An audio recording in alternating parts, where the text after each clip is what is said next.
let's learn some Torah. Evan the Machzor. We are going through the meditative experience,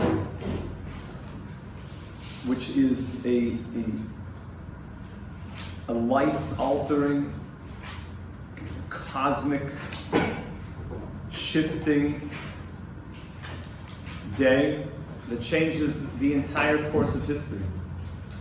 And it happens on the first day of Tishrei, and it goes on for 48 hours. And it's called Rosh Hashanah. And on that day, we want to shift all of humanity in the right direction and bring down blessing, and bring down health, and healing, and well-being, and goodness, and prosperity, and so much healing that the world needs right now. The world is in turmoil, and we have a day that we could set everything straight. And we're learning the consciousness that we want to go into in order to set the world on the right course, because God made the world for humanity. And because Hashem made the world for humanity, He's leaving it in our hands to run this world. And He told Adam in the garden, He said, I made this whole world for you. It's for you to use it. I just ask you one favor. Just don't destroy it.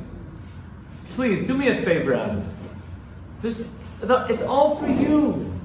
It's a beautiful world. It's a beautiful garden. Just don't mess it up. It's in your hands, Adam. I gave you that power when I put the godly soul in you. You're now going to run this world. Please. Please. And if you run it properly, you're going to earn your eternal reward. So Rosh Hashanah is the day to get it all straight. So we're in the section, the third Uvachem. Okay? Page 66. After we mentioned the first two sections, where essentially the world recognizes that there's nothing but God. There's no other option. Remember we talked about the Yetzer Hara? That the Yetzer Hara, the evil inclination, is offering another alternative, but it's a lie. He's not offering anything. We said he was like the one who's running around with something in his hand, and then he shows you and there's nothing there. Oh, I wasted my whole life chasing you. Nothing. I spent hours watching that show that I can't even remember anymore what it's called. And it's nothing. When I was growing up, they had a show called 24. That was the show. That was the show. Now the guy said, yeah, you could just watch the whole thing, 5 days straight. You'd have to wait though a whole week for Jack Bauer to save the day again. And you're so the edge of your seat. But what did you get at the end of the day? What did it give you? And now, everything is just on play on demand. So your whole life you could just be, for what? Entertainment? Does it leave you feeling good? But it tells you that it will. It tells you, it's going to be great for you. You have a great night. Like we explained, all these promises that the Yetzer Hara makes. And the first step is understanding, wake us up. The Yetzer Hara is not offering anything. Not offering anything. We want to serve you, b'leiv shalom, with both the Yetzer Tov and the Yetzer Hara. The Yetzer Hara is only here to make us great.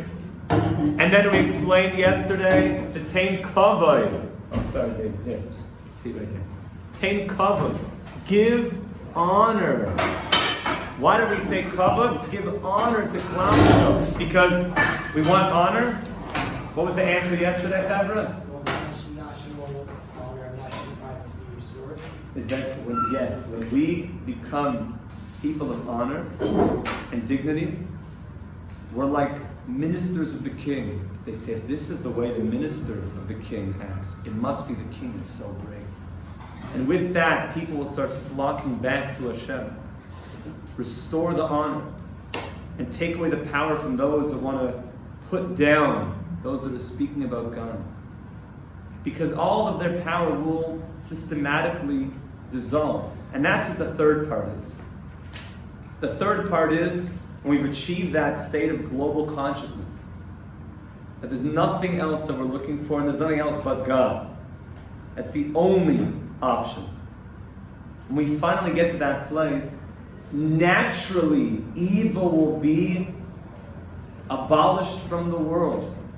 Reward will be given to the tzaddikim, to the righteous, and evil will be abolished. And we're going to see that right now. It's exciting. Guys, we're in, this is it. This is the final countdown of the whole long story, where all the evil is about to totally be abolished from the world. The example that's given is a candle before it goes out. So what happens to a candle before it goes out? It starts flickering and going nuts. Why is it going so crazy? Because it knows its end is near. It's an analogy for what's going to happen. So too, when a guy is, you ever see like these boxing matches? And the guy's like, and he knows, like, oh no, he's like at the ropes. And he tries to McGregor the guy or something. Habibim. And he goes crazy. Right at the last second. Habibi. Right at the last second. He gives it everything he's got. Mamish. So the Yetzer Haras, at the end of days, the Klichas of Ra, getting all pumped up in the world, fighting, because they know they're about to be fully gegangen, going to be gone forever. So that's the spot that we're up to. L'chein tzadikim. And then what will happen when we have global consciousness of God and the glories have been restored? So then the tzadikim yiru v'yismachu. Then the tzadikim, the righteous, and we say amet kulam tzadikim. All of us have a neshama inside of us, a neshama that's totally pure. It's called a tzaddik. Neshama, the soul. How do you say soul in Spanish? Alma. Alma? Alma. The alma.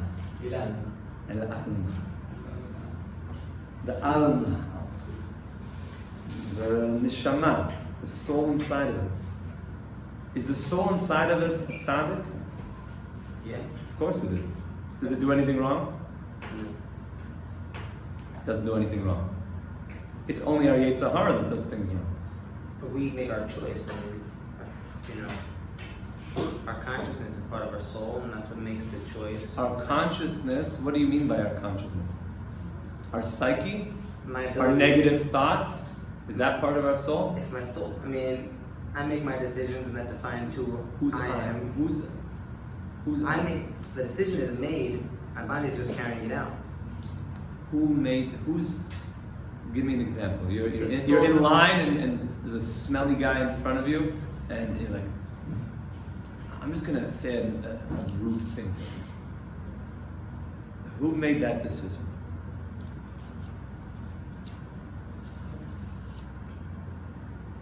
Me? You say, of course with that. You said it.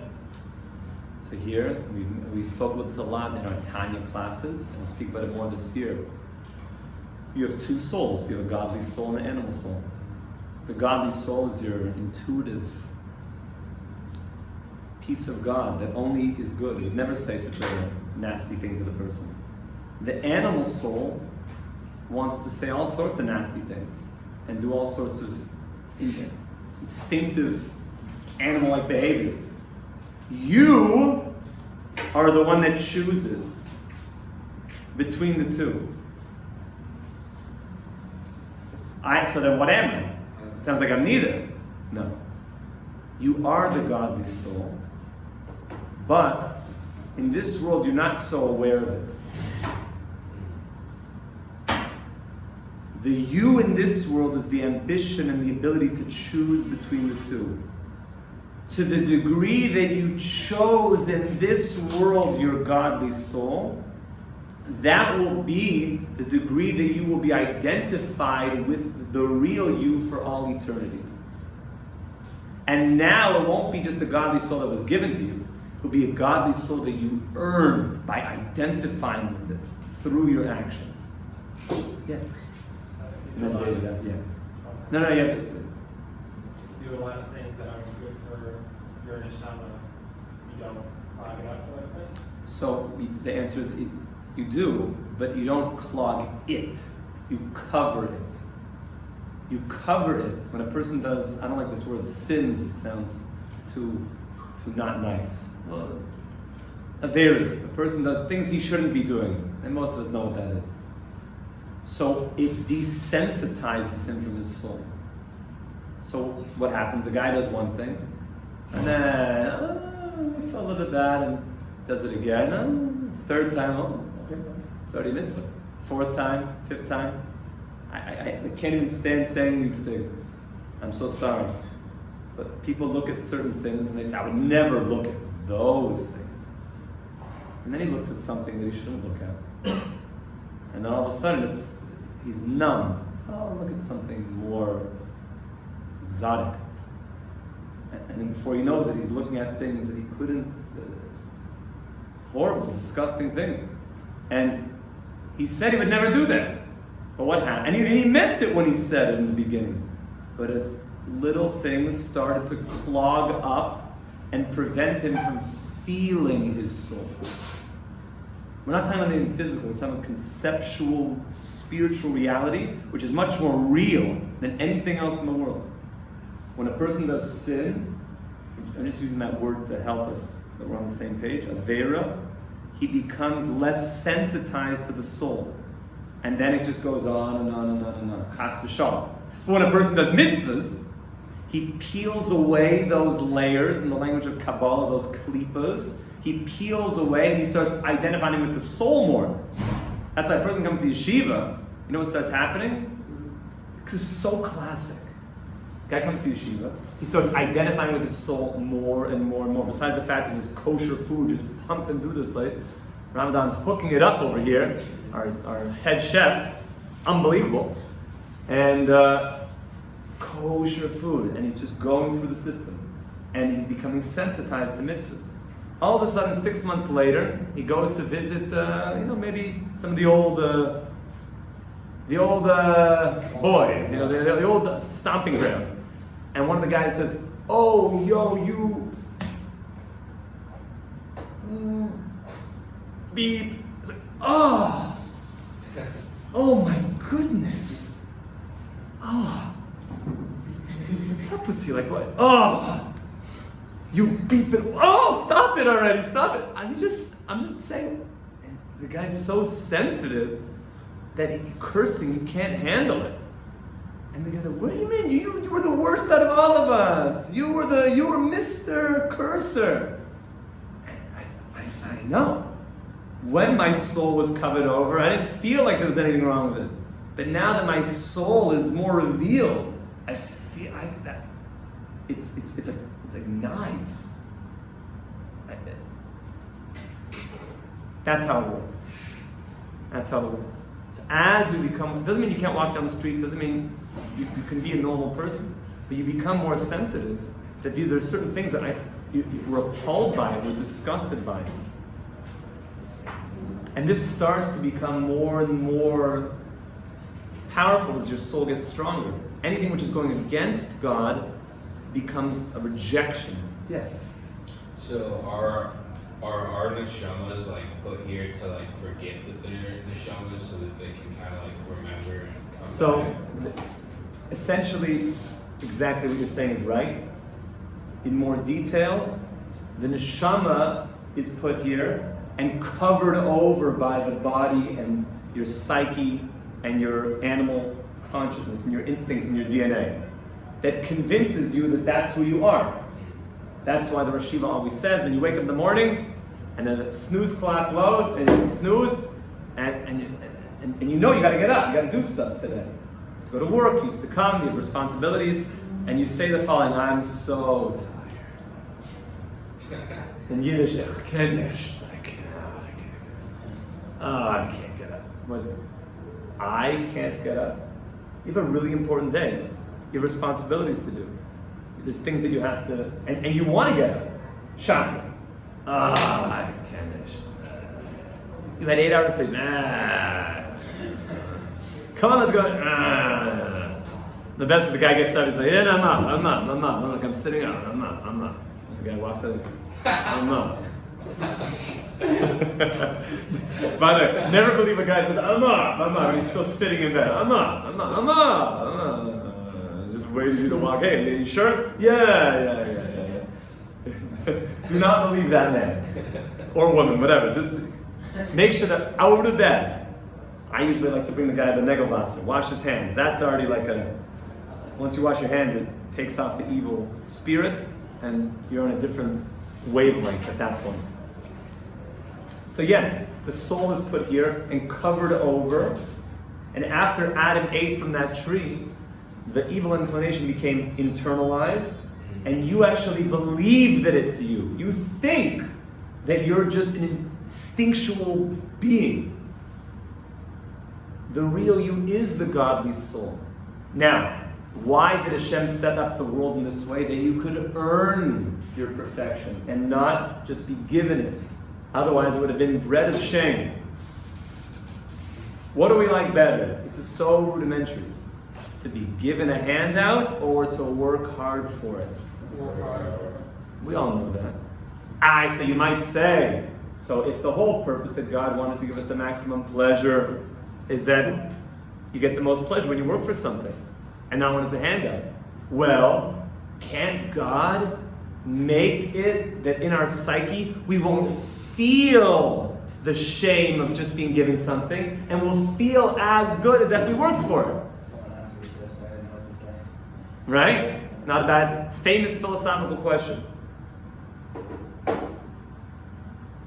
You know we answer? Very, very simple. The question is, it's all based on a Zohar. And it's all based on the essential question that some philosophers ask, which is, okay, Rabbi, if the whole purpose of life is to have pleasure and go to the world to come, then why, and that's going to be the place of ultimate pleasure, why put us in this world of struggle first? If you really want us to have pleasure, God, just put me into the world to come, put me into heaven. Why make me go through this world of challenge and struggle? It's not going to be as pleasurable if you just got it. Okay, says the Zohar. So that's the question, right? Great question. The Zohar gives its famous answer. Because if you're handed something, it's called, I'll say the language of the Zohar, you have to know these words, Namedikisufin. It's the bread of shame. Because when somebody gets a handout, if someone's poor and he says, can I please have some bread? And you give him a piece of bread, he'll take it, but he feels ashamed because he didn't work for it. So there's a natural, he won't enjoy the bread as much as if he had worked hard for it. Okay? So that's the answer. The answer is Hashem put us through this world because if he would have given us the world to come without working for it, we'd feel like, okay, thanks for the handout, God. Yesher koyach. But if we work for it in this world, is it a bread of shame anymore? No, because we worked for it, we earned it. It's ours, we own it now. It feels much better. The father gives his 17-year-old kid a BMW, take it, kid, enjoy. But the kid who gets straight A's all through high school and then he earns the BMW, it's a different feeling. So then the philosophers ask, okay, that's the answer. So then the philosophers ask, well, can't God take away the feeling of shame and make it that I have the same feeling when I get something a freebie as when I work for it? That's the question. Can't God give that? Can he take away the feeling of shame when I just get a free thing? That's their response to the Zohar. Yeah. Well, then wouldn't we just completely miss out on the feeling of like having to climb to get to it? Yeah, so God will eliminate that. Yeah, there will be no feeling like that. God will eliminate that, and we'll all just go into heaven. He'll give us, and we'll all feel great. So it's like the process to get there. No more process. Everybody gets free, line up, get your free pass to heaven. Here you go. Do you have to work for it? No, it's free. Enjoy. What about the shame part? I already took that part away. I reprogrammed your psyche. No more shameful feelings. What is the Zohar's response? Oh. It sounds like no, but not because of his limitations, because of our limitations. So this is our response. And here's where you need to really think deeply. Closeness in physicality is measured in distance. The closeness that I am to is how far I am from you. Closeness in spirituality is measured in similarity. I'll say that again. Closeness in physicality is measured in distance. Closeness and spirituality is measured in similarity. God is spiritual.